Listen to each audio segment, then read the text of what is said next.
Mom may stay home.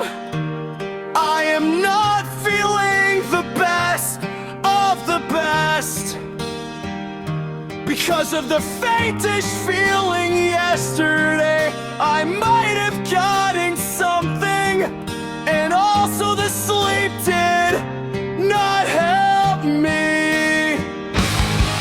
Could I possibly stay home? I feel terrible like last night.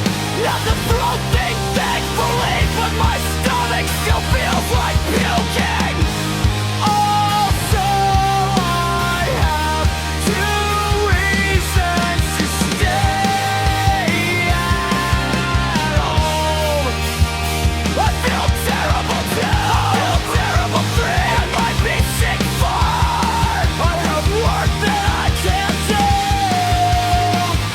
and not still. Everything is just making it worse. I can't stand feel so bad all the time. I must change my routines and eating habits by eating your food. Yes, yes, but seriously, I feel terrible.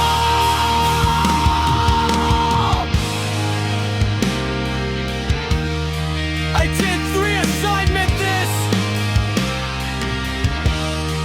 morning. My asthma has been tweaking for the entire night, and still this morning